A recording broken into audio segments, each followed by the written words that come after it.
इस कॉलेज को बने और 10 साल का अरसा कैसे गुजरा और फिर जो दूसरा बोर्ड इन्होंने इंट्रोड्यूस करवाया। तो डायरेक्टर साहब से पूछेंगे जिनका नाम है मोहम्मद मुनव्वर। मुनव्वर साहब को खुशामदीद कहेंगे। अस्सलाम वालेकुम। वालेकुम सलाम। कैसे हैं आप? अल्हम्दुलिल्लाह, आप कैसे हैं? मैं ठीक ठाक। मुनव्वर साहब, इसको 10 साल हो गए कॉलेज को बने हुए। अच्छा जी, जब 10 साल का अरसा, हम अभी इतलाक जो आपने नया बोर्ड इंट्रोड्यूस करवाया उसको छोड़ देते हैं। अब मुझे ये बताएं कि 10 साल के अरसे में आपने क्या महसूस किया कि बच्चों का रुझान तालीम की तरफ या बच्चों की जो इंटरेस्ट है वो कितना डेवलप है? देखें, जहाँ तक मैं समझता हूँ कि देखिए, हमने 2015-16 में हमने कॉलेज की एफिलिएशन ली थी।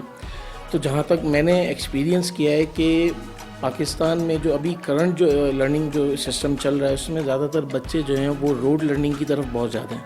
सिर्फ ये है कि जस्ट पेपर को किसी भी तरीके से पास करना, लेकिन जब कॉन्सेप्चुअल लर्निंग की बात होती है तो वहाँ वो बिल्कुल ज़ीरो हो जाते हैं। इसी तरह आप देख लें, क्रिटिकल थिंकिंग की एबिलिटी बच्चों में बिल्कुल भी नहीं है। तो जाहिर है फिर वो जब पेपर में एग्ज़ाम में क्वेश्चन क्रिटिकल थिंकिंग बेस्ड अगर कोई क्वेश्चन आ जाए तो बच्चा बिल्कुल भी काबिल नहीं होता कि उस क्वेश्चन को अटैम्प्ट कर सके। तीसरी चीज़ है हमारे यहाँ कि हमारे सिस्टम में असेसमेंट में ट्रांसपेरेंसी का बहुत ज़्यादा लैकिंग है। तो यही कुछ फैक्टर्स थे जिसकी वजह से फिर हम ये सोचने पर मजबूर हुए और फिर आगा खान बोर्ड भी हमें जो है वो एक चीज़ हमें देखने को मिली कि हम इस सिस्टम की तरफ जाएं, क्योंकि यही 3 फैक्टर्स आगा खान बोर्ड की तरफ मुझे ले जाने पे हमें हम मजबूर हुए इस चीज़ के ऊपर। और वो आगा खान बोर्ड 3 चीज़ों को बहुत अच्छे तरीके से जो है वो हैंडल करता है कि वही कि कॉन्सेप्चुअल लर्निंग, रोड लर्निंग को वो प्रमोट बिल्कुल भी नहीं करते। तो कॉन्सेप्चुअल लर्निंग वहाँ बहुत अच्छे तरीके से की जाती है। क्रिटिकल थिंकिंग के ऊपर भी, क्योंकि एग्ज़ाम अगर आप उनका पेपर पैटर्न देखें तो वो क्रिटिकल थिंकिंग पर बहुत ज़्यादा ज़ोर देते हैं। बच्चा application based, scenario based questions आते हैं जो बच्चे अच्छे तरीके से अटैम्प्ट करते हैं। और फिर तीसरी चीज़ ये है कि उनकी असेसमेंट में बहुत ज़्यादा ट्रांसपेरेंसी है। तो जब इस सिस्टम और इस प्रोसीजर के थ्रू जब बच्चा गुजरता है तो मार्केट में जब वो बच्चा प्रैक्टिकल लाइफ में जब उतरेगा तो जाहिर है कि वो बहुत ज़्यादा काबिल है रहता है, वो रहेगा। इसमें हमारे प्रॉब्लम ये है कि अगर हम सिंध बोर्ड की बात करें, मैं भी सिंध बोर्ड से पढ़ा तो मैं सिंध बोर्ड को बुरा नहीं बोलूँगा, लेकिन मसला ये है कि हमारे यहाँ पर एक चीज़ का बड़ा कहते हैं ना कि थोप दिया जाता है बच्चों पे। अगर आप इवन दो कॉलेज से पहले अगर हम मेट्रिकुलेशन की बात करते हैं तो उस पर भी बच्चों की जो बुक्स हैं, उनकी जो बस्ते का वज़न है वो उनकी स्पाइनल कॉर्ड्स को ख़राब कर रहा है। यानी आपकी नेक कॉर्ड्स हो या आपकी बैक कॉर्ड्स हो, तमाम को ख़राब कर रहा है। तो उस हिसाब से भी आगा खान बोर्ड के अंदर जो कॉन्सेप्शनल या हम कहते हैं कि टारगेट बेस्ड लर्निंग है कि आपने जो पढ़ा, यानी अगर मुझे ये माइक पढ़ाया जा रहा है तो माइक की क्या अहमियत है, माइक क्या डेवलपमेंट्स कर सकता है, तो ये पढ़ाया जाएगा। अब इसकी वजह से हमारा जो मुझे जो लगता है अपने सिंध बोर्ड के अंदर, वो माइक से पहले ये तार को ये कि भाई आप वो छोड़ दें जो चीज़ें हैं। हमारे यहाँ पर बेसिक चीज़ है कि माइक है, माइक इन्वेंट हो चुका, किसने इन्वेंट किया, क्या कॉन्सेप्ट से, तो ये आई गेस कि आगा खान बोर्ड बेसिकली टारगेट उन चीज़ों को करता है कि बच्चा कैसे आगे जाएगा।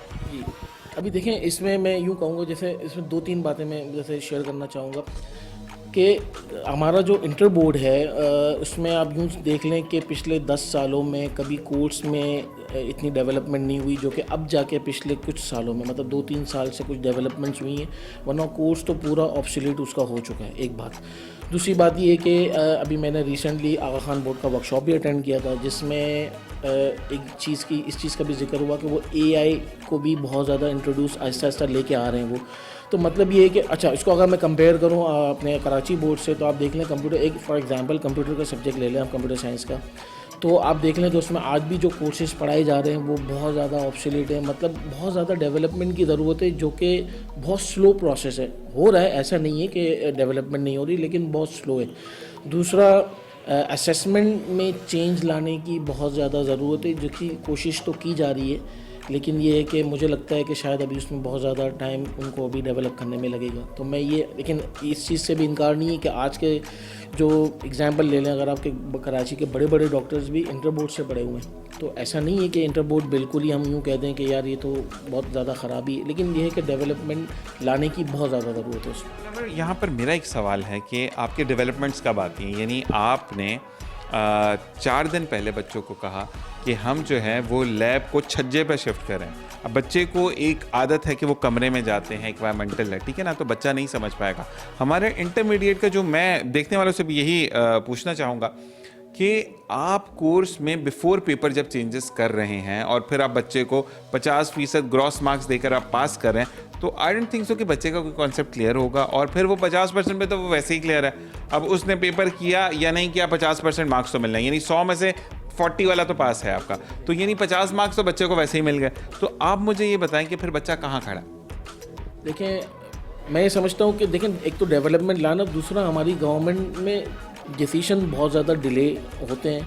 और एग्जांपल अगर आप ले लें कोविड की, तो कोविड में क्या हुआ कि बस जस्ट पास कर दिया बच्चों को, अगरचे कि उसके मार्कशीट्स के ऊपर एक ऐसा एक स्टैम्प लग गया कि मतलब वो पास आउट वाला बच्चा आज जो है कहीं मतलब अगर दोबारा कहीं एडमिशन के लिए भी जाता है तो उसे दोबारा मतलब पेपर जो है वो देने पड़ते हैं, क्योंकि वो कोविड का आउटपुट नहीं मानी जाती बिल्कुल भी। इसी तरह आप ये देख लें कि ऐसे बच्चे हमारे पास भी पिछले सालों में आए जो कोविड के पास आउट थे, लेकिन जब वो क्लास में बैठते थे तो टीचर्स के रिमार्क्स ऐसे होते थे कि ये बच्चा फर्स्ट ईयर में पढ़ने के काबिल नहीं है, क्योंकि वजह ये है कि मैट्रिक की बेस बनी हुई नहीं है। तो ये एक बहुत बड़ा जो है प्रॉब्लम था जो हमने मतलब बहुत से कॉलेजेस ने और हमने भी ये चीज़ फेस की है। तो मकसद ये है कि डेवलपमेंट अगर गवर्नमेंट मतलब लाने का प्लान भी करती है, लेकिन फिर उसको इम्प्लीमेंट जो है वो नहीं कर पाती, या अब उसके क्या फैक्टर्स हैं, क्या रीज़न्स हैं, वो आज तक समझ में नहीं आए। लेकिन ये है कि डेवलपमेंट की बात तो होती है लेकिन इम्प्लीमेंट नहीं हो पा रहा।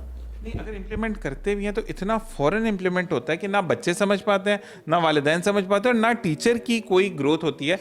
यानी अगर आपकी, जैसे आपने कहा कि मैंने आगा खान की वर्कशॉप अटेंड किया, अच्छा वो वर्कशॉप के अंदर अगर आगा खान बोर्ड या कोई भी और बोर्ड है वो कोई चीज़ इंट्रोड्यूस करवाता है तो वो एक टाइम फ्रेम देता है।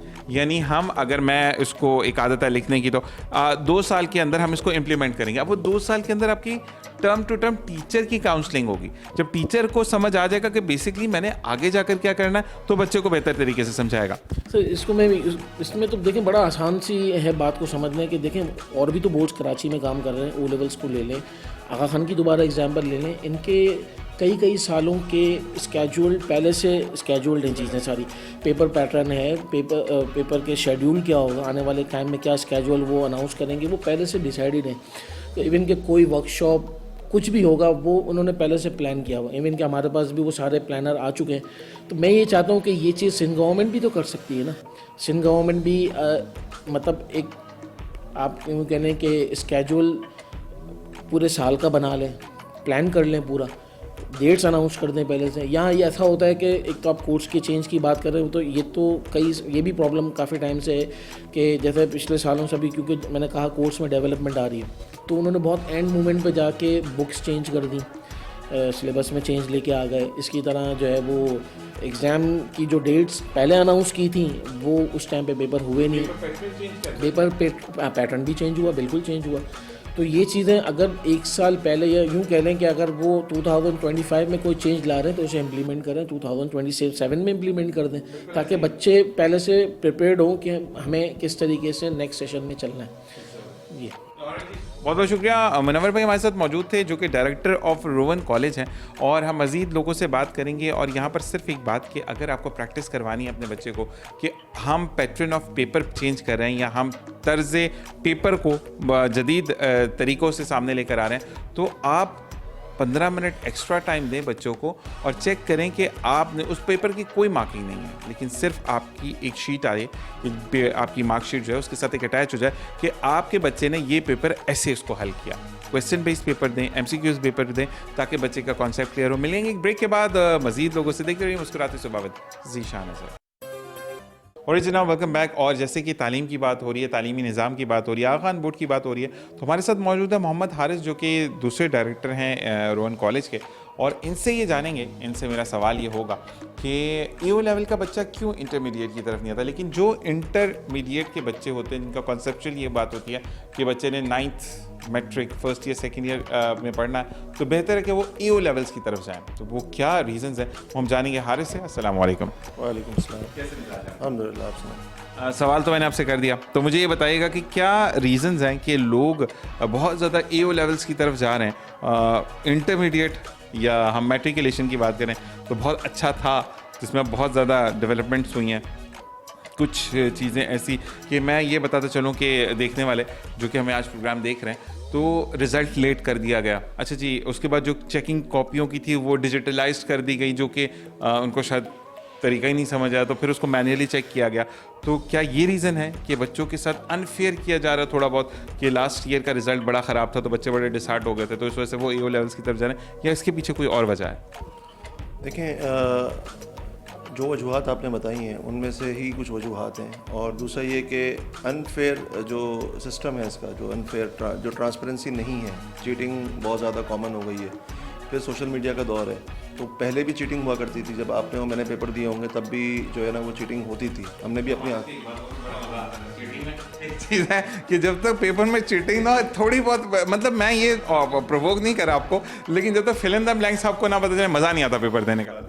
लेकिन वो एक स्मॉल स्केल पे होती थी, बहुत ही स्मॉल और माइनर स्केल पे होती थी, और उस वक्त इस चीज़ को बुरा भी समझा जाता था। मतलब हम बहुत ज़्यादा मतलब एक दूसरे को खुशी खुशी बताते नहीं थे कि हमने चीटिंग करी है। हम आपस में दोस्तों में तो बात करते थे, लेकिन हम खुल्लम खुल्ला इस चीज़ को बता नहीं सकते थे किसी को, क्योंकि बाकी लोग उसको बुरा समझते थे। लेकिन आज के एनवायरनमेंट में तो ऐसा लगता है जैसे चीटिंग करना कौमी खेल बन गया है। ठीक है, दूसरी बात यह है कि सोशल मीडिया की वजह से ये बहुत ज़्यादा चीज़ें हो रही हैं, प्रमोट भी हो रही हैं। कुछ ऐसे लोग जो इसमें इन्वॉल्व हैं, इस माल प्रैक्टिसेस के अंदर इन्वॉल्व हैं, वो लोगों को प्रोवोक कर रहे हैं कि आप चीटिंग करें, ये करें, वो करें, और हम आपको प्रोवाइड करेंगे मटेरियल। तो व्हाट्सएप ग्रुप बने हुए हैं जिसमें मटेरियल पहले से आ जाता है, रात यहाँ 3 पे पेपर भी आ जाता है। तो इन वजूहत की बिना पे ये चीज़ जो पहले कम स्टूडेंट्स के अंदर थी, वो बहुत ज़्यादा बड़े स्केल पे हो गई है, लार्ज स्केल पे हो गई है। इवन पढ़ने वाला बच्चा भी इसका शिकार बनता जा रहा है, जिसकी अच्छा फिर जब ये बातें सोशल मीडिया पे आती हैं, न्यूज़ चैनल्स पे आती हैं, फिर इसकी वीडियो बनती है, तो पेरेंट्स देखते हैं, और जो पेरेंट्स अपने बच्चे को पढ़ाना चाहते हैं,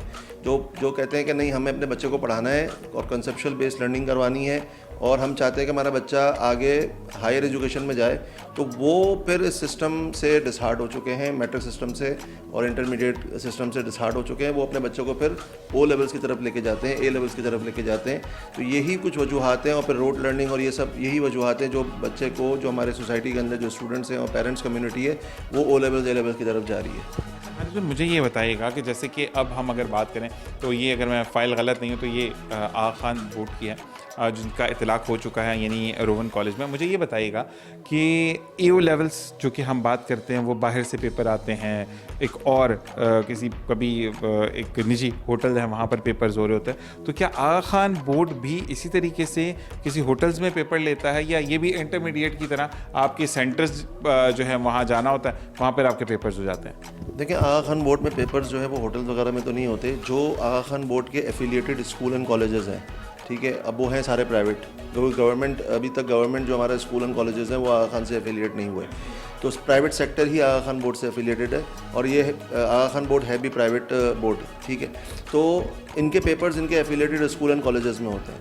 अच्छा, अब वो स्कूल और कॉलेजेस भी वो सेलेक्ट करते हैं अपने एग्ज़ाम सेंटर के तौर पे जिनके पास सारी फैसिलिटीज़ होती हैं, इवन जो क्लासरूम के अंदर कैमरे भी लगे हुए होते हैं। और जिन स्कूलों में कैमरे नहीं होते उसमें आगा खान बोर्ड खुद लगवा के देता है फॉर पेपर, ताकि वहाँ से वो सेंट्रलाइज मॉनिटरिंग कर सके हर एग्ज़ाम सेंटर की कि कौन से एग्ज़ाम सेंटर में क्या हो रहा है। इसके अच्छा, अगर हम डिफ्रेंशिएशन करें बिटवीन O लेवल्स के पेपर और आगा खान बोर्ड के पेपर, अच्छा अब से मैं आपको सिर्फ आपकी आवाम को बताना चाहूँगा कि अब O लेवल्स वगैरह के पेपर भी नॉर्मली ये होटल्स वगैरह में नहीं हो रहे, ये भी अब स्कूल्स में ही हो रहे हैं। जो स्कूल कैमरे से रजिस्टर्ड हैं उन्हीं स्कूलों में पेपर हो रहा है। तो अगर हम इस तरह देखें तो अब आगा खान बोर्ड का पेपर करवाने का तरीकाकार और कैमरेज सिस्टम का पेपर कराने का तरीकाकार ऑलमोस्ट सेम हो चुका है, और ट्रांसपेरेंसी बिल्कुल वही है जो कैमरेज सिस्टम की है, जो आगा खान बोर्ड की है। दोनों की ट्रांसपेरेंसी सेम है, दोनों का पेपर पैटर्न भी तकरीबन सेम है। दोनों का पेपर बेस करता है objective based plus application of knowledge. रट्टा सिस्टम दोनों में नहीं है, कैमरेज में भी नहीं है और आगा खान बोर्ड में भी नहीं है। तो मेरे हिसाब से आगा खान बोर्ड इस वक्त जो है वो उन पेरेंट्स के लिए तो पहली चॉइस होनी चाहिए जो पेरेंट्स इस वक्त फ़ीस की वजह से परेशान है। मतलब हम इसको ये कहें कि अफोर्डेबल है और पॉकेट एफिशिएंट है। सेकंड, जैसे कि कैम्ब्रिज में बच्चा पढ़ना चाहता है तो माँ बाप नहीं अफोर्ड कर सकते, O लेवल्स हर कोई अफोर्ड नहीं कर सकता। ऑनेस्टली अगर हम बात करें तो डॉलर्स में या पाउंड्स में अगर फ़ीस पे हो रही है तो आप नहीं उसको अफोर्ड कर सकते। तो अब आगा खान बोर्ड अगर हम मुआवजा करें एक मैं देखने वाली आवाम के लिए ये पूछना चाहूँगा कि मुआवजा करते हैं हम कि इंटर का जो बच्चा यानी जो हमारा सिंध का जो बोर्ड है उसमें और आगा खान बोर्ड में फ़ीस का भी डिफरेंस है या सिमिलर फ़ीस है? एग्ज़ामिनेशन फ़ीस और एनरोलमेंट फ़ीस जो होती है उसमें डिफरेंस है। उसमें डिफरेंस ये है कि अगर सिंध बोर्ड की 3,500 4,000 रुपये फ़ीस है एनरोलमेंट की, तो आगा खान बोर्ड की उसकी 18,000 19,000 है। और अगर एग्ज़ामिनेशन फ़ीस की बात करें तो कराची बोर्ड की अगर 5,000 फ़ीस है या 4,000 फ़ीस है तो आगा खान बोर्ड की इंटरमीडिएट के अंदर 27-28,000 फ़ीस है, जो कि जस्टिफाइड है बिकॉज वो आपको एक ऐसा सिस्टम दे रहा है जिसमें चीटिंग नहीं है। वो आपको एक ऐसा सिस्टम दे रहा है जिसमें आपका पेपर आपकी काबिलियत पे चेक हो रहा है। जब पेपर जिस तरह का पेपर आप करके आए हैं वैसे ही आपको मार्क्स मिलेंगे। उसमें ऐसा नहीं होगा कि आप पेपर करके आए 80% वाला और आपके मार्क्स 60% आ रहे हैं, या आप पेपर 50% वाला करके आ गए और आपके 80 आ रहे हैं। मतलब अनफेयर किसी के स्टूडेंट के साथ भी नहीं होता।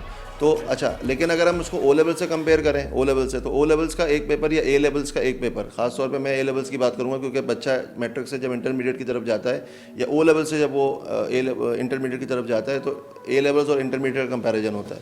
तो ए लेवल का एक पेपर 35 to 40,000 का होता है और यहाँ 27-28 में आपके सारे पेपर हो जाते हैं। तो अगर हम ए लेवल से कंपेयर करें तो it is very cost efficient.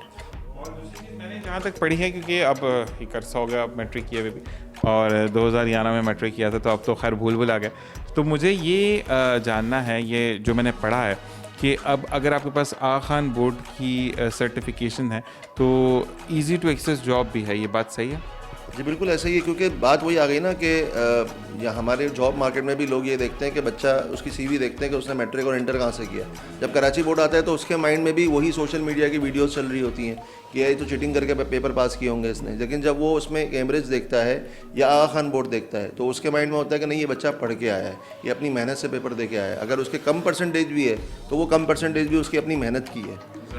तो ये एक डिफ्रेंसिएशन है बिटवीन कराची बोर्ड और ये आगा खान बोर्ड के अंदर। मैं अब सिंध बोर्ड के लिए एक बात ये कहूँगा कि अब जितने भी बच्चे अच्छे हाई ग्रेड से आते हैं तो उनका सिंपल ये होता है कि वो ग्रेड्स लेते हैं। आपका बच्चा ए ग्रेड A1 ग्रेड की अगर हम बात करें तो बच्चा जो है वो ग्रेड्स लेता है, लेकिन मसला ये है कि उसको कंसेप्ट क्लियर ही नहीं होता उसने पढ़ा क्या है। तो ये आगा खान बोर्ड में ये चीज़ें क्लियर करवाई जाती हैं, जो कि मैं भी अब रिकमेंड करूँगा कि रोहन कॉलेज में आएँ और अपने बच्चों को अच्छे एनवायरनमेंट में एनरोल करें।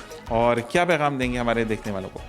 देखिए, मेरा पैगाम यही है कि मैं एक और बात इसमें ऐड करना चाहूँगा आखिरी पैगाम से पहले, कि हम सिर्फ ये देख लें कि इस वक्त MBBS के टेस्ट होते हैं, MCAT का टेस्ट होता है, ठीक है, और उसमें सारा पूरा सिंध का बच्चा पेपर दे रहा होता है, चाहे वो किसी भी बोर्ड से बिलोंग करता हो, लारकाना बोर्ड से, सक्कर बोर्ड से, इंटीरियर सिंध के बोर्ड से, कराची बोर्ड से, हैदराबाद बोर्ड से, कैम्ब्रिज का बच्चा और आपका आगा खान का बच्चा, इसी तरह से NED के टेस्ट होते हैं। उसमें आप ये देखें कि उसमें आप ये देखें कि सिंध के जो लोकल बोर्ड्स हैं सिंध के, कराची समेत, ठीक है, उसका कितना % बच्चा जो है वो आगे उसका टेस्ट क्लियर कर पा रहा है, और आगा खान का बच्चा कितना % क्लियर कर पा रहा है, ए लेवल्स का बच्चा कितना क्लियर कर पा रहा है। तो आपको ज़्यादातर ये देखने को मिलेगा कि आगा खान बोर्ड का बच्चा और ए लेवल्स का बच्चा ज़्यादा उन टेस्ट को क्लियर कर पा रहा है। तो उसकी वजूहत क्या है? उसकी वजूहत वही है कि वो जो पीछे पढ़ के आ रहा है, जो अपनी ए लेवल्स के अंदर और intermediate with Aga Khan board वो जो पढ़ के आ रहा है वो कॉन्सेप्चुअल स्टडी है, जिसकी वजह से वो उन टेस्ट को ईजिली क्लियर कर लेता है। कराची बोर्ड और लोकल बोर्ड जो है हमारे सिंध बोर्ड के, बाकी बोर्ड्स जो गवर्नमेंट के बोर्ड्स हैं, उनमें बच्चे की वो कॉन्सेप्चुअल स्टडी नहीं हो पाती कि वो उन पेपर्स को क्लियर कर पाए, जबकि वो 90% वाला बच्चा है कराची बोर्ड में और लोकल बोर्ड में वो 90% लेके बैठा हुआ है, लेकिन NED का टेस्ट फेल हो गया उसमें। तो मैं ये कहना चाहूँगा कि जो स्टूडेंट्स, ख़ास तौर पे मैं कैम्ब्रिज की बात करूँगा, क्योंकि कैम्ब्रिज का बच्चा O लेवल्स करने के बाद A लेवल्स की तरफ जाता है और उसको लगता है कि मैं A लेवल्स नहीं करूँगा तो मेरी तो मतलब कोई पढ़ाई नहीं होगी, मतलब मैं तो बेकार हो जाऊँगा। तो ऐसा नहीं है। अब हमारे पास वो बच्चे जो पहले इंटरमीडिएट से खौफ खाते थे या इंटरमीडिएट में आने में उनको हिचकिचाहट होती थी कि हम रोड लर्निंग कैसे करेंगे और ट्रांसपेरेंट सिस्टम हमें नहीं मिलेगा, तो मैं उन तमाम पेरेंट्स को ये बताना चाहूँगा कि अब हमारे पास इंटरमीडिएट के अंदर कराची के अंदर, पाकिस्तान के अंदर, बल्कि पूरे पाकिस्तान के अंदर एक ऐसा बोर्ड आ चुका है आगा खान जो बिल्कुल कैम्ब्रिज की तरह है, और ये एक स्मार्ट चॉइस है क्योंकि आपके उतने ही कम पैसों में आप वही क्वालिटी एजुकेशन आपको मिलती है। मतलब there is no compromise on quality, और वही चीज़ कम पैसों में हो जाएगी, बल्कि मेरे ख्याल से 25% पैसों में हो जाएगी। अगर आपके लेट सपोज मैं सिर्फ समझाने के लिए कह रहा हूँ कि 100 रुपये लगते हैं A लेवल्स करने में, तो यहाँ पे आपका वही intermediate with Aga Khan board with the same quality with the same standards 25 rupees में हो जाएगा। हाँ, मतलब मेरे ख्याल से 60 to 50% एटलीस्ट 60% तो बच्चा सेविंग कर लेगा और वो पैसे वो अपनी हायर एजुकेशन पे लगा दे। ये आज की एक हमने टारगेट जो था कि आगा खान बोर्ड क्यों बेहतर है, सिर्फ एक चीज़ कि यहाँ पर आपने हमने जो है वो मुनव्वर साहब के भी रिव्यू सुने और हारिस भाई के भी रिव्यू सुने। तो सिंपल एक चीज़ कि आगा खान बोर्ड इस चीज़ पर कॉम्प्रोमाइज़ कर ही नहीं रहा कि अगर आपके पास इक्विपमेंट पूरे नहीं है, आपकी लैब्स फुल इक्विपमेंट नहीं है या फुल फैसिलिटेट नहीं करती है बच्चों को, तो वहाँ पर इतलाक़ होता ही नहीं है। बच्चा वहीं से बेहतर पढ़ता है जहाँ पर तमाम चीज़ें उसको मैसर होती हैं। मज़ीद जानेंगे प्रिंसिपल साहिबा से कि क्या क्या ऑफ़र्स हो रही हैं, क्या क्या यहाँ पर स्कॉलरशिप है या नहीं है। एक ब्रेक के बाद देखते रहिए मुस्कुराते सुबह जी शाना से।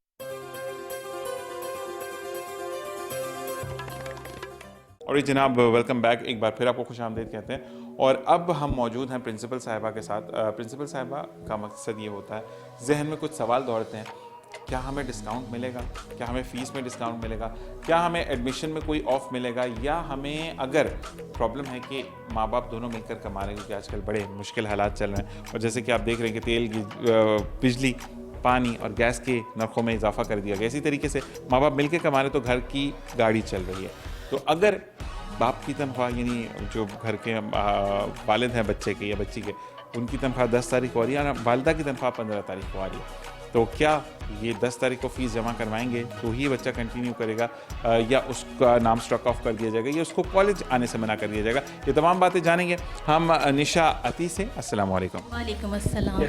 अल्हम्दुलिल्लाह। अच्छा जी, सबसे पहले तो मैम एक सवाल जो कि आपको जितनी भी हमारे लोग देख रहे हैं, जितनी भी माएँ, आजकल तो बाप भी सेंसिटिव हो गए हैं क्योंकि वाकई में तालीम का निज़ाम इतना महंगा होता चला जा रहा है कि दोनों को सोचना पड़ता है। तो मुझे ये बताएं कि कुछ फ़ीस में ऑफ़र कर रहे हैं आप लोग, डिस्काउंट एडमिशन में कुछ ऑफ़र कर रहे हैं? जी बिल्कुल कर रहे हैं। इवन जो डिज़र्विंग स्टूडेंट्स हैं हमारे, उनको हम मेरिट स्कॉलरशिप प्रोवाइड करते हैं।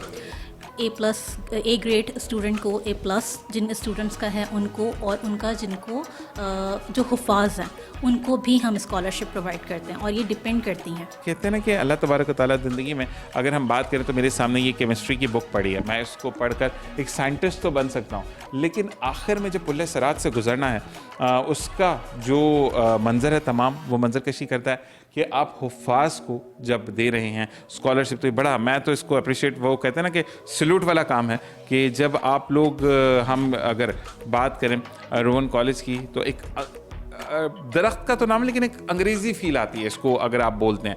तो मुझे ये बताएं कि ये कॉन्सेप्ट किसका था कि हमने हुफ़ाज़ को भी स्पेसिफाइड उसका ग्रेड निकाल दिया, लेकिन वो हाफिज़ हैं तो उनको हमने जो है वो स्कॉलरशिप देनी है? देखिए, रोवन कॉलेज के अंदर हम स्टूडेंट्स को एकेडमिक्स के साथ, स्ट्रॉन्ग एकेडमिक्स के साथ एक नर्चरिंग एनवायरनमेंट भी प्रोवाइड करते हैं। और वो नर्चरिंग एनवायरनमेंट सबके लिए, वो बच्चा जो हाफिज़ है तो ओब्वियसली वो उस कैपेबिलिटीज़ का हामिल है जो एक आम बच्चा नहीं है। उसके सीने के अंदर जो कुरान महफूज है वो हर बच्चा अपने अंदर महफूज नहीं कर सकता, तो उसकी सलाहियतों को मद्देनज़र रखते हुए हम उनको भी स्कॉलरशिप प्रोवाइड करते हैं।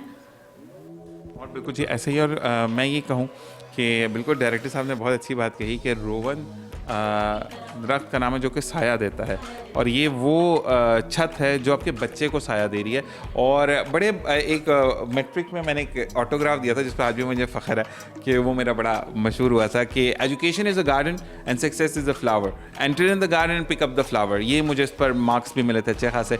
तो अब वाकई में उसको मैं अमल जामा पहनते हुए देख रहा हूँ कि रोवन कॉलेज जो आपके बच्चों को फैसिलिटेट करा है, तो जिसके साए के अंदर तमाम बच्चों को हम चाहते हैं कि वो एक जैसे एनवायरनमेंट में, एक सपोर्टिव एनवायरनमेंट में, एक बेटर एनवायरनमेंट में अच्छी तालीम हासिल करें, अफोर्डेबल फ़ीस स्ट्रक्चर के अंदर।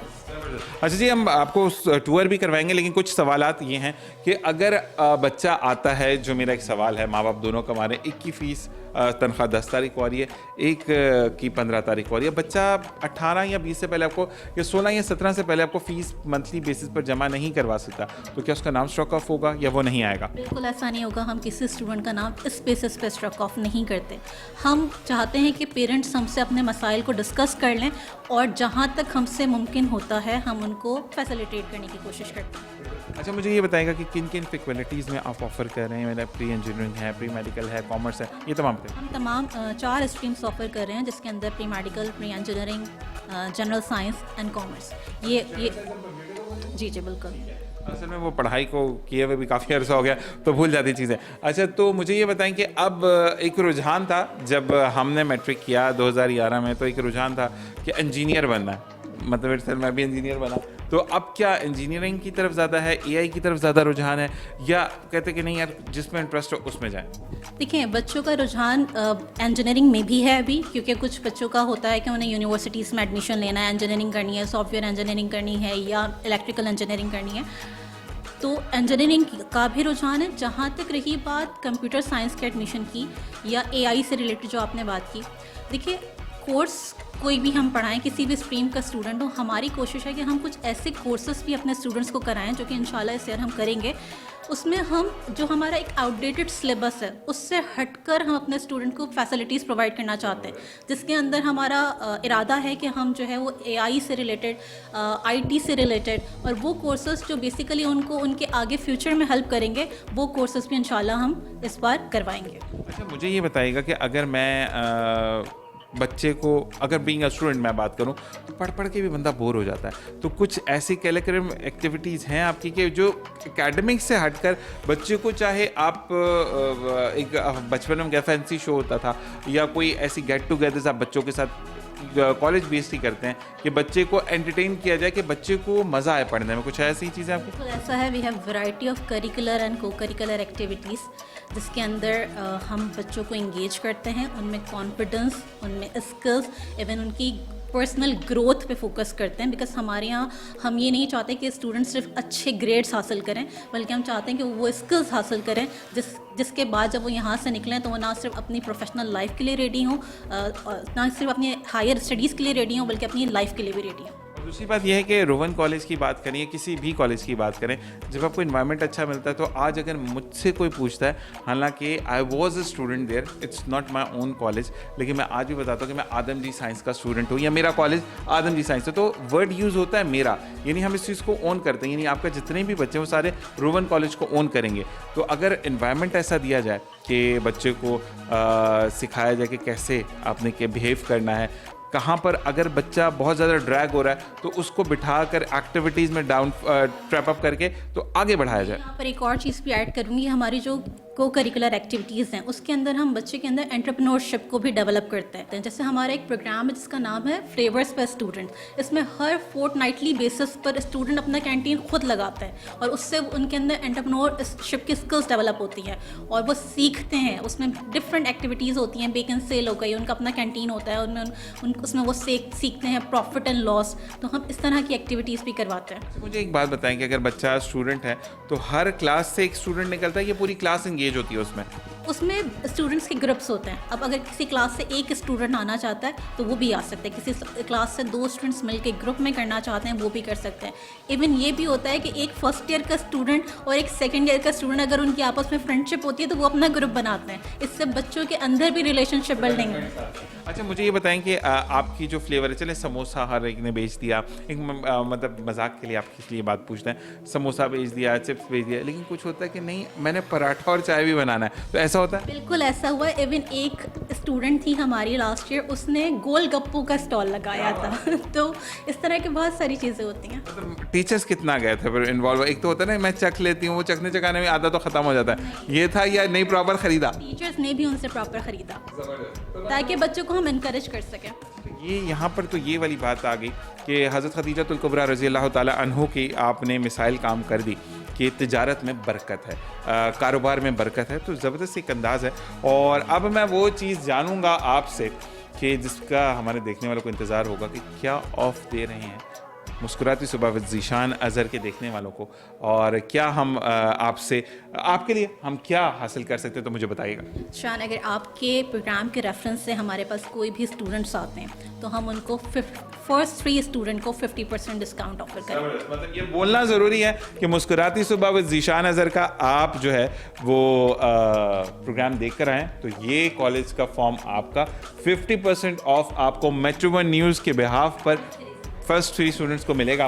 और मज़ीद भी हम इनसे बात करेंगे कि जैसे जैसे स्टूडेंट्स आएंगे तो फिर आपने मुस्कुराती सुबह का जो नंबर 1 टैग ऑन हो रहा है उस पर रब्ता भी करना है और हम बताएंगे आपको। फिर रमीज़ खान जो कि प्रोड्यूसर हैं या आदिल भाई जो कि इस वक्त कैमरा लीड कर रहे हैं या प्रोग्राम लीड कर रहे हैं, वो आपको बताएंगे कि हम कैसे और इनसे जो है वो फ्लेवर हासिल कर सकते हैं, यानी हम कैसे इनसे डिस्काउंट ले सकते हैं। अब मैं चाहूँगा कि हम टूर की तरफ चलते हैं कि आप हमें टूर बताएं और क्या क्या हमारे यहाँ पे फैसिलिटीज़ हैं, ये जानेंगे एक ब्रेक के बाद। देखते रहिए मुस्कुराती सुबह विद ज़ीशान अज़हर। और जनाब वेलकम बैक। और अब हम मौजूद हैं टूर पर, लेकिन उससे पहले अदील भाई हमारे साथ मौजूद हैं और वो हमें बताएंगे। रिसेप्शन पर आते हैं कि यहाँ पर आते हुए हम जिनसे बात करते हैं, जिनसे मिलते हैं, यानी जब आप आते हैं कि मुझे एडमिशन चाहिए, मेरे बच्चे की ये इंटरेस्ट हैं तो मुझे प्रिंसिपल साहिबा से मिलना है, तो पहले वो इस डेस्क पर आते हैं जिसको हम रिसेप्शन डेस्क कहते हैं। और इस पर कौन मौजूद है आपसे जानेंगे। अस्सलाम वालेकुम। वालेकुम सलाम। क्या नाम है मेरी बहन का? मेरा नाम ज़ैनब हाशिम है। ज़ैनब, आप यहाँ पर रिसेप्शनिस्ट हैं, तो मुझे ये बताइएगा कि लोग आकर तंग करते हैं या बस सवाल करते हैं प्रिंसिपल साहिबा की तरफ चले जाते हैं? नहीं, तंग नहीं करते, सवाल करते, इन्फॉर्मेशन लेते और फिर मैम के पास चले जाते हैं। अच्छा, ये बताएं कि बच्चों का इंटरेस्ट कितना है स्टडीज़ की तरफ है? जी काफ़ी ज़्यादा है, न्यू जनरेशन का तो काफ़ी ज़्यादा है जितना मैंने देखा है। जी देखा है।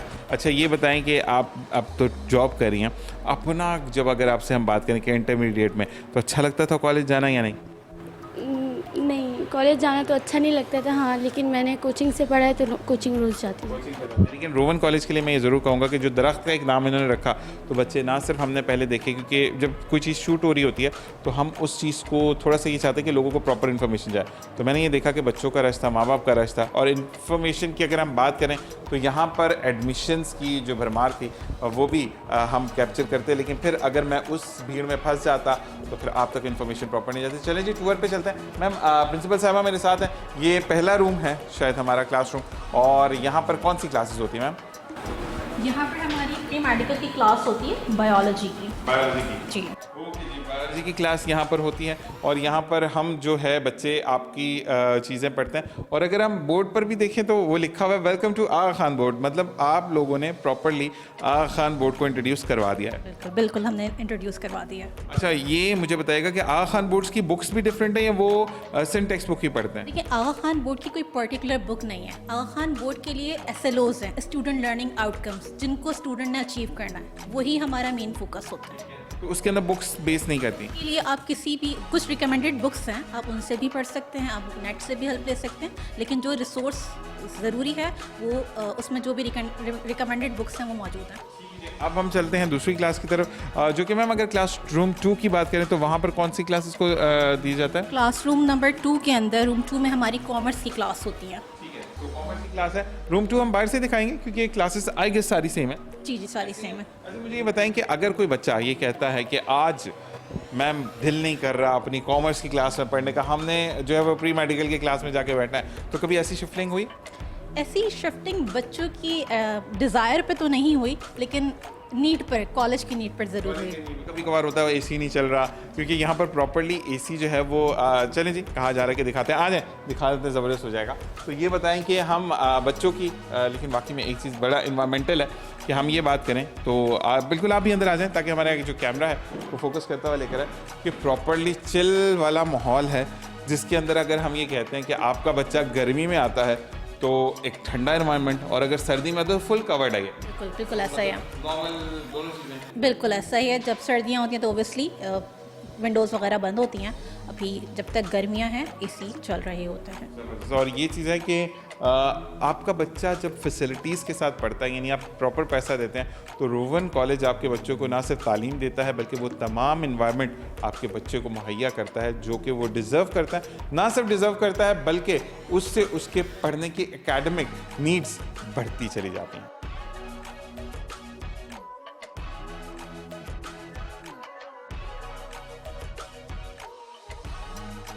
और जनाब, अब हम मौजूद हैं कंप्यूटर लैब में, जहाँ पर बच्चों को कंप्यूटर की तालीम दी जाती है। ना सिर्फ तालीम दी जाती है बल्कि बच्चों को सिखाया जाता है कि प्रोजेक्ट कैसे एग्जीक्यूट हो। तो ये हम प्रिंसिपल साहबा से जानेंगे। जी मैम, और मुझे सामने जो फील हो रहा है कि हम नॉर्मल कॉलेजेस में जाते हैं तो वहाँ पर आपको डेस्कटॉप्स रखे होते हैं, लेकिन यहाँ पर अब लैपटॉप्स की फैसिलिटी आपके बच्चों को दी जा रही है ताकि बच्चा बहुत ज़्यादा इन टच रहे चीज़ों से। बिल्कुल ऐसा ही है। ऐसे ही है? बिल्कुल ऐसा तो ही मुझे ये बताएं कि वैसे बच्चे जब ज़्यादा हो जाते हैं, लड़ाई नहीं होती, ये तो मेरा वाला लैपटॉप था, कभी ऐसा हुआ?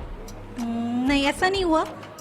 ये बच्चों को हम जो है वो मैनेज कर लेते हैं। अगर मैं इसका जवाब ये दूंगी ना कि हम एक स्टूडेंट्स के जैसे जो कि हम करते हैं कि एक स्टूडेंट पे एक लैपटॉप पे 2 स्टूडेंट्स को शेयर करवा देते हैं, तो ये वैसे एकेडमिकली गलत है, तो मैं ये जवाब नहीं देना। नहीं, कोई मसला। देखिए, अगर बच्चा, मुझे एक बात सुने, आप अगर एक बच्चे को 50 बच्चे आपने 50 लैपटॉप आपने फराम कर दिया और बच्चे को पता ही नहीं है कि क्या करना है, तो वो लैपटॉप का फ़ायदा नहीं है। आप एक लैपटॉप पे अगर 2 बच्चे बैठकर सीट पर काम कर रहे हैं, तो अगर मैं कहीं भूल रहा हूँ तो हो सकता है मुझे आप बता दें कि नहीं ज़ीशान यहाँ पर आप गलत हो, ये सर ने ऐसे नहीं ऐसे बताया था, मैम ने ऐसे नहीं ऐसे बताया था। तो मेरे नज़दीक एक लैपटॉप पर 2 बच्चों का होना ज़रूरी है। नहीं, मुझे नहीं लगता। अच्छा, आपको नहीं लगता? चलिए, ये वो लोग हैं जो कहते हैं कि प्रोवाइडेड बच्चों को कह रहे हैं। मैं डायरेक्टर साहब से पूछा, डायरेक्टर साहब लड़कियों की बात और लड़कों की बात और होती है, तो मुझे पता, लड़के तो कहते हैं ना 6 भी चल जाता है, लड़कियां कहती हैं कि हमारा सेपरेट होना चाहिए चीज़, हर चीज़। तो मुझे बताएं कि मुझे ये लगता है कि अगर आप कंबाइंड स्टडी करते हैं, बेसिकली क्योंकि मैं बहुत वीक स्टूडेंट था फॉर कंप्यूटर्स, तो एक लैपटॉप पे 2 बच्चे तो होने चाहिए। सर उसमें टीम वर्क फिर आ जाती है। अगर हम उस आपके वाले पॉइंट ऑफ व्यू से लें तो फिर हम इस बात को इंडोर्स कर सकते हैं कि हाँ ठीक है, वो एक को ज़्यादा आता है, एक को कम आता है, तो वो दूसरा वाला पहले वाले को गाइड करेगा। लेकिन जो प्रिंसिपल हमारी कह रही हैं वो एकेडमिकली कह रही हैं कि रिसोर्स पॉइंट ऑफ व्यू से कह रही हैं कि जो हमारा जो क्राइटेरिया है वो ये है कि एक लैपटॉप पे एक ही बच्चा होना चाहिए। वो आपकी टीम वर्क पे जाएंगे और जब हम कंबाइंड स्टडी पे जाएंगे तो वहाँ पे फिर ये बिल्कुल पॉसिबिलिटी है। मुझे ये है कि रोमन कॉलेज की अगर मैं बात करूं तो आप तमाम चीज़ों को मद्देनज़र रखते हैं, चाहे वो आगा खान बोर्ड है, चाहे वो सिंध बोर्ड है, या आपको वो चीज़ें जो कि इंटरनेशनल मार्केट में कैटर की जानी, वो तमाम फैसिलिटीज़ यहाँ पर मौजूद हैं। लेकिन अगर हम बात करते हैं बच्चों की एकेडमिक्स की, तो लड़कों को सपोर्ट की ज़रूरत होती है। बिल्कुल ऐसे ही। तो बिल्कुल जी, अब हम चलेंगे कौन सी लैब की तरफ, ये हमें बताएंगे मैम, और मज़ीद जानेंगे और मज़ीद एक्सप्लोर करेंगे चीज़ों को कि हम कैसे आपको फिज़िक्स लैब में क्या करते हैं, पेंडुलम क्या होता है और फिनल्स क्या होते हैं, केमिस्ट्री में हम जो कहते हैं ना कि ईथेन मीथेन गैस से हम जो फ्यूम्स निकालते हैं, वो तमाम चीज़ें जानेंगे। तो चलते हैं अब केमिस्ट्री लैब या फिज़िक्स लैब, केमिस्ट्री लैब की तरफ आ जाइए। और जनाब, अब मौजूद है हम केमिस्ट्री लैब में। यहाँ पर मैंने मैम और सर से कहा कि मैं ख़ुद बात करूँगा, क्योंकि केमिस्ट्री अल्हम्दुलिल्लाह मेरी स्ट्रॉन्ग रही, और मुझे ये चीज़ें देखकर, यानी स्टैंड देखकर और ये हम जो कहते हैं ना कि हमारे इक्विपमेंट्स देखकर लैब के, तो वो टाइम याद आया कि जब हम गैसेस परफॉर्म्स कर रहे होते थे, हमने एक पेपर, लिटमस पेपर को कलर चेंज करना, वो तमाम चीज़ें, तमाम बातें, लेकिन वाकई में वेल इक्विपमेंट फुल चीज़ों से आरास्ता एक लैब मौजूद है रोहन कॉलेज के अंदर, कि आपका बच्चा अगर केमिस्ट्री के अंदर कुछ चीज़ फॉर्म्ड हो रही है, कुछ चीज़ बना रहे हैं, तो वो कैसे बनेगी, वो तमाम चीज़ें यहाँ पर जान सकेंगे। और अब चलते हैं हम फिज़िक्स लैब्स की तरफ। और फिज़िक्स लैब के अंदर जाने से पहले मैं ये ज़रूर कहूँगा कि जितनी भी बात होती है, जितना भी हम कोई चीज़ को कंज्यूम करते हैं, तो वो तमाम चीज़ें फ़िज़िक्स में आती हैं। केमिस्ट्री के अंदर आप कुछ भी परफॉर्म करते हैं, उसके अंदर आपको जितना भी है वो कोई ब्लास्टिंग होगी या कुछ, लेकिन फ़िज़िक्स बड़ा ड्राई सब्जेक्ट है, तो वो हम जानेंगे मैम से। और मिलते हैं आप एक और लैब के साथ।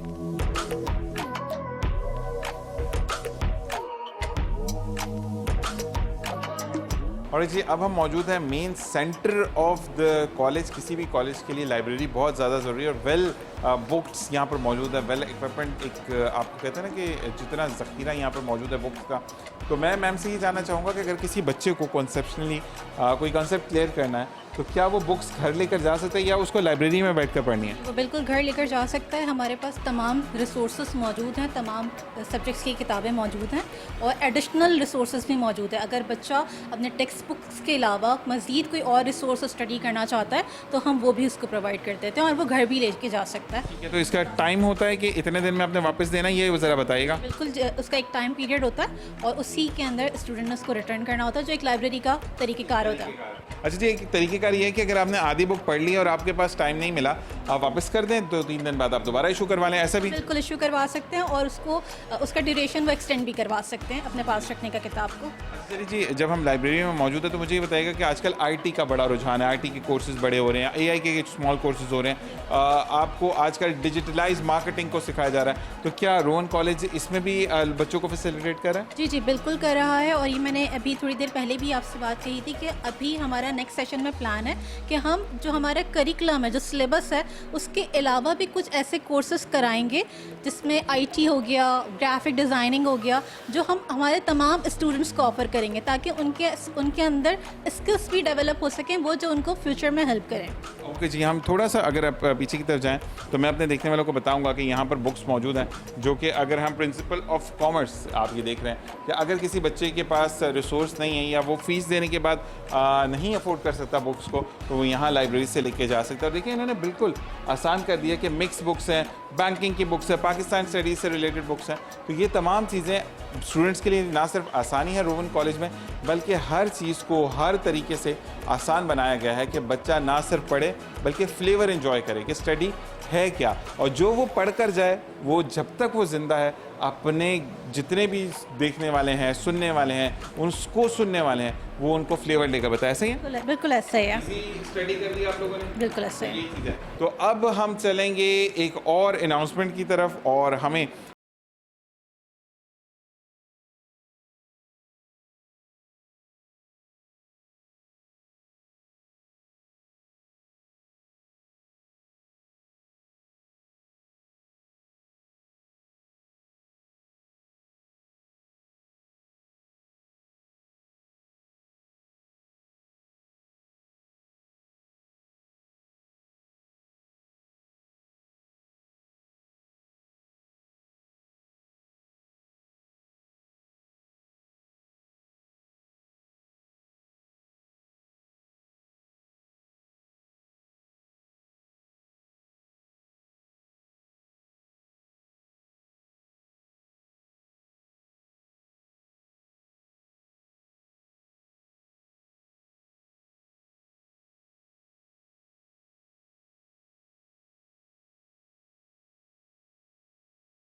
होगे वो उतना बढ़ेगा।